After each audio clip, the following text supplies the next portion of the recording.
జై శ్రీ మహాకాల్. అందరి నమస్తే. ఇది భస్మహారతి వీడియో అండి. స్కిప్ చేయకుండా లాస్ట్ వరకు చూడండి.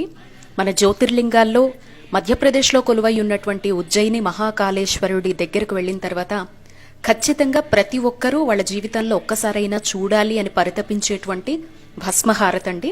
ఇది ఉదయం 3 గంటలకు మొదలు పెడితే 5:30 గంటల వరకు ఫస్ట్ జలాభిషేకం జరుగుతుంది స్వామివారికి.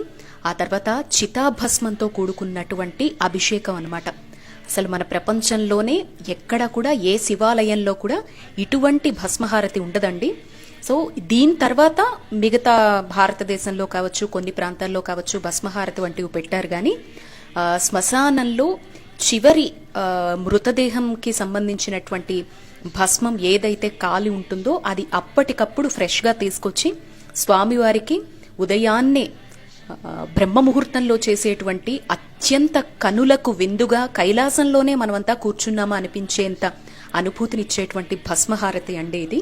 సో ఎవరైనా వృద్ధులై ఉండొచ్చు, గర్భిణులై ఉండొచ్చు, చిన్నపిల్లలై ఉండొచ్చు, లేదా ఈ జీవితంలో ఇంకా వెళ్లేటువంటి అవకాశం లేదు అని భావించినా, ఎప్పుడైనా వెళ్ళాలి అని అనుకున్న ఒక అనుభూతి పరంగా ఈ వీడియో అందరికీ ఉపయోగపడుతుంది అనేటువంటి ఉద్దేశంతో భగవంతుడు నాకు కూడా జీవితంలో ఇచ్చినటువంటి ఒక్క అవకాశాన్ని కెమెరా కళ్లతో చూసి మీ అందరికీ అందించాలి అనేటువంటి తపనలో భాగంగా ఈ వీడియో ప్రజెంట్ చేస్తున్నాను. సో లాస్ట్లో అంటే ఈ స్టార్టింగ్లో చెప్పాల్సినటువంటి విషయాలన్నీ చెప్పేసిన తర్వాత ఒరిజినల్ ఆడియో హారతి స్టార్ట్ అవుతుంది అనగా నేను అక్కడ ఎలా అయితే కూర్చొని మనం చూస్తామో ఆ డప్పు చప్పుళ్ల మధ్య స్వామికి ఇచ్చేటువంటి ఆ ఢమరుక నాదాల మధ్య కైలాసంలో ప్రమద గణాలు కేళి చేస్తూ ఉంటే స్వామివారికి మన కనులారా అభిషేకం జరుగుతోందా అన్నట్లుగా అద్భుతమైనటువంటిదండి ఈ ప్రక్రియ అనేది. సో ఒరిజినల్ ఆడియో పెడతాను. ఇయర్ ఫోన్స్ ఎవరికైనా ఉంటే ఇయర్ ఫోన్స్ పెట్టుకొని చూడండి. లేదు అంటే గనక సౌండ్ పెద్దగా పెట్టుకొని చూస్తే మీరు అక్కడే ఉండి కూర్చొని చూస్తున్నటువంటి అనుభూతి వస్తుందండి. ఉజ్జయిని మహాకాలుడు అంటే స్వామివారి ఇక్కడ దక్షిణ ముఖంగా ఉంటారు. ఇక్కడ ఉండేటువంటి ప్రత్యేకత ఏంటంటే స్వామివారి ఆ రూపం కింద శంఖంతో కూడుకున్నటువంటి యంత్రం ఉంటుంది. మామూలుగా అమ్మవారు అనగానే శ్రీచక్రం ఎలా అయితే చెప్తామో స్వామి కింద ఉండేది శంఖం అండి. ఇక్కడ శంఖానాదానికి చాలా ప్రాధాన్యత ఉంటుంది. స్వామివారి ఆ మూర్తి అనేది దక్షిణ ముఖంగా ఉంటుందన్నమాట. పానవట్టం అనేది దక్షిణం అంటేనే యమస్థానం అని మనందరికీ తెలుసు. ఈ రూపంలో ఉన్నటువంటి జ్యోతిర్లింగంలో కొలువై ఉన్నటువంటి మహాకాలుడి దర్శనం, భస్మాభిషేకం ప్రత్యేకంగా ఎవరైతే చేసుకుంటారో వాళ్ళకి అపమృత్యు భయాలు తొలగిపోతాయన్నమాట. అంటే వాళ్ళ ఇంట్లో ఏవైనా దోషాలు మరణపరంగా ఉంటూ ఉన్నా, అంటే చిన్న వయస్సులోనే చనిపోవడం లాంటివి జరుగుతూ ఉంటాయి కొన్ని కుటుంబాల్లో. చాలామంది తక్కువ ఏజ్లోనే వైధవ్యాన్ని పొందుతూ ఉంటారు. ఆ ఇంట్లో జనరేషన్స్ వైజ్గా ఏదో ఒక యాక్సిడెంట్స్ లాంటివి జరుగుతాయి. ఎప్పుడు బయటకు వెళితే ఎలాంటి వార్త వింటామో అనేటువంటి భయం ఉన్న వాళ్ళు ఎవరైనా జీవితంలో ఒక్కసారి ఆ తరం వాళ్ళు, ఆ కుటుంబం వాళ్ళు వచ్చి ఇక్కడ స్వామివారికి అభిషేకం చేయించుకుని కనులారా ఈ భస్మహారతిని తిలకిస్తే చాలు, ఇక ఆ జనరేషన్తోనే అపమృత్యు భయాలనేవి అక్కడికి స్టాప్ అయిపోతాయి అని చెప్పి ఎంతో మంది నమ్మడం మాత్రమే కాదండి, వారి జీవితాల్లో నిదర్శనాన్ని కూడా గమనిస్తారు. ఇది మొత్తం కూడా నంది ప్రాంగణం అంటారు. మనం పొద్దున్న అంటే ముందు రోజు భస్మహారతికి టికెట్స్ ఎలాంటి పర్వదినాలు వీకెండ్స్ లేకపోతే గనక మనకి కౌంటర్ దగ్గరే 48 అవర్స్ బిఫోర్ టికెట్ ఇస్తారండి. పొద్దున్నే 1:30కు వచ్చి క్యూ లైన్లో నిలబడాల్సి ఉంటుంది. భస్మాన్ని ఎలా సేకరిస్తారు అనేటువంటి సమాచారంతో కూడుకున్న వీడియో కూడా దీనికి ముందర పెట్టాను. బట్ పెద్దగా వ్యూస్ రాలేదండి. చూడండి, కనీసం మనం వెళ్ళలేకపోయినా ఇటువంటి సమాచారాలు తెలుసుకోవడం కూడా అంతే భాగ్యాన్ని ఇస్తాయి. ఎందుకంటే అందించేటువంటి నాలాంటి వారు కూడా అంతే మనసు పెట్టి నలుగురు చూడాలి, నాతో పాటు నలుగురికి మంచి జరగాలి అనేటువంటి సదుద్దేశంతోనే ఇటువంటి వీడియోస్ అనేది చేస్తామండి. సో కాబట్టి ఆ వీడియోని చూసిన తర్వాత ఇది చూస్తే మీకు బాగా అర్థమవుతుంది. ఈ ప్రాంగణంలో మొత్తం కూడా ఈ టైంలో సర్వదర్శనాలు అనేవి నిలిపివేసి ఓన్లీ మార్నింగ్ 1:30 నుంచి 4:30 వరకు కూడా భస్మహారతి మాత్రమే వీక్షించేలాగా ముందు రోజే టికెట్స్ అనేవి ఇస్తారు. ఎవరు ముందుగా వెళ్లి క్యూ లైన్ లో నిలబడితే వాళ్ళు ముందుగా కూర్చోగలుగుతారండి. అయితే స్వామివారి గర్భాలయ ప్రాంగణానికి ముందర మాక్సిమం విఐపీలు లేదంటే అక్కడ ఉండేటువంటి పండితుల కుటుంబ సభ్యులు వాళ్లే నిండిపోయి ఉంటారు. మనకి గ్రిల్స్ లాంటివి పడతారు, ఆ గ్రిల్స్ దగ్గర కూర్చోవాల్సి ఉంటుందన్నమాట. మొబైల్స్ అవి కూడా లోపలికి అలౌ చేస్తారు. ఆడవాళ్లు సంప్రదాయ దుస్తులు ధరించాలి, మగవాళ్లు కూడా సంప్రదాయమైనటువంటి దుస్తులు అనేవి ధరించి లోపలికి వెళ్లాలండి. ఆడవాళ్ళు భస్మహారతి చూడకూడదు అని చాలా మంది అంటూ ఉంటారు. అలా ఏం లేదండి, ఎవరైనా కూడా భస్మహారతి చూడొచ్చు. అయితే ఆడవాళ్ళు భస్మహారతి స్టార్ట్ చేస్తారు అనంగా పైన కొంగు వేసేసుకోమని చెప్తారనమాట తల మీద. మళ్ళీ భస్మహారతి కంప్లీట్ అయిన తర్వాత కొంగు తీసేయచ్చు. మనస్ఫూర్తిగా చూసేంతసేపు మీరు ఉజ్జయినిలోనే ఉన్నారు అనేటువంటి భావనతో ఈ వీడియో చూడండి. తప్పకుండా ఎటువంటి అపమృత్యు భయాలున్నా తొలగిపోవడం మాత్రమే కాదు, భగవంతుడు మీరు ఒక్కసారి స్వామివారిని దర్శించుకోవాలి అనేటువంటి మీ సంకల్పాన్ని కూడా నెరవేరుస్తారు అని మనస్ఫూర్తిగా నమ్ముతూ ఉన్నానండి. ఏదైనా మన సంకల్ప బలము ఎంత లీనమయ్యి భావనతో మనమైతే ఆ భావనను పొందుతామో ఖచ్చితంగా భగవంతుడు నెరవేరుస్తాడు. ఇలా భస్మహారతి వేసే ముందర క్లాత్ కప్పుతారు. ఇదివరకు అయితే క్లాత్ కప్పేవారు కాదు. ఇప్పుడు అలంకారం చెడిపోకూడదు అనేటువంటి కారణం ఒకటి, ఇంకొకటి ఆ భస్మం అనేది రెగ్యులర్ గా వేస్తూ ఉండటం వల్ల స్వామివారికి సంబంధించినటువంటి ఆ రాయి ఏదైతే ఉందో అది చాలా వరకు పెచ్చులు ఊడిపోతున్నాయి అనేటువంటి ఉద్దేశంతో గత కొన్నేళ్లుగా గవర్నమెంట్ ఈ రూల్ పెట్టిందనమాట. సో ఇక్కడ నుంచి నేను ఒరిజినల్ ఆడియో పెట్టేస్తాను. భస్మహారతి ఫస్ట్ జలాభిషేకం పంచామృతాలతో జరుగుతుంది. ఆ తర్వాత ఒక విచిత్రమైనటువంటి మంత్రాలతో, అవి ఏంటి అనేది గుర్తుపట్టలేకపోవచ్చు, వాళ్ళ యాస ప్రకారము వాళ్ళ మంత్రం పలికేటువంటి విధానం ప్రకారము భస్మహారతి జరుగుతున్నంతసేపు సైలెంట్ గా ఉంటుందండి.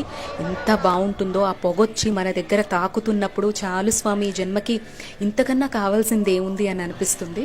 ఆ వెంటనే ఆ క్లాత్ ని తీసివేసి అద్భుతంగా చేసినటువంటి అలంకారం కనిపిస్తుంది స్వామివారికి. అప్పుడు హారతులు ఇస్తారండి. మంగళ వాయిద్యాలు, డప్పు వాయిద్యాలు, మేళ తాళాల మధ్య ఉంటుందండి. అది నిజంగా ప్రత్యక్షంగా చూస్తేనేనండి, మాటల్లో వర్ణించడానికి నాలాంటి వాళ్ళకి మాటలు కూడా రావు, అంత అద్భుతంగా ఉంటుందన్నమాట. అయితే ఈ భస్మాన్ని ఎవరికి ప్రసాదంగా ఇవ్వరండి. సో అలా మనం కన్నులారా చూసి ఆస్వాదించాలంతేను. దీని తర్వాత ఎవరైనా పెద్ద పెద్ద విఐపీలు ఉంటే మొత్తం భస్మహారతి అయిపోయిన తర్వాత లోపలికి స్పర్శ దర్శనానికి పిలుస్తూ ఉంటారు. అది ఎవరో అదృష్టవంతులండి. ఇప్పుడైతే స్పర్శ దర్శనం పూర్తిగా తీసేశారనమాట. పెద్ద పెద్ద వాళ్ళకు మాత్రమే లోపలికి తీసుకువెళ్లి చేస్తున్నారు. బట్ అక్కడ ఉండేటువంటి స్టాఫ్ కి చాలా ప్రాధాన్యతనిస్తారు. వాళ్ళందరూ కూడా రోజు స్వామిని స్పర్శించుకొని వాళ్ళ డ్యూటీలకు ఎక్కేలాగా చాలా అద్భుతంగా ఉంటుంది. ఇదిగోండి ఇక అలంకారం చేసేస్తారు ఇలాగా. ఇక్కడ మరో విశేషం అండి, భస్మహారతికి వెళ్లేటప్పుడు స్వామివారికి పట్టుపంచ తీసుకొని వెళ్ళండి ఎవరైనా వెళితే. నాకు తెలియక నేను తీసుకువెళ్ళలేదు. వాళ్ళు పూజారులు అలంకారానికి ముందర అడుగుతారనమాట, ఎవరైనా స్వామికి వస్త్రాలు తెచ్చారా అని చెప్పి. మనం ఎంత అందమైనటువంటి వస్త్రాలు తీసుకువెళ్తే అంత అందంగా స్వామివారిని అక్కడ అలంకరిస్తారు. ఎన్ని తెచ్చినా అన్నింటినీ అలంకరిస్తారు. మనం తెచ్చే చిన్న అరటి పండుకి కూడా ప్రాధాన్యతనిస్తారండి అక్కడ. అదే మనం చేసుకునేటువంటి అదృష్టం అనమాట ఇటువంటి క్షేత్రాల్లో. సో మీరు ఏదైనా తీసుకువెళ్తే అక్కడ పండితులకు అందించండి. వాళ్ళు లోపల స్వామికి నైవేద్యంగా సమర్పిస్తారు. వస్త్రాలంకారంలో మనం ఇచ్చినటువంటి వస్త్రాన్ని పైన వేస్తారు. రుద్రాక్షలు తీసుకువెళ్తే గనక ఆ రుద్రాక్షల స్వామి మెడలో వేసి మన చేతికిస్తారు. సో ఇటువంటి అవకాశాన్ని వదులుకోకండి. ఇక్కడ నుంచి ఒరిజినల్ ఆడియో పెడుతున్నాను, చూసేయండి.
शङ्कर जय जय शङ्कर हर हर शङ्कर हर हर शङ्कर जय जय शङ्कर हर हर शङ्कर हर हर शङ्कर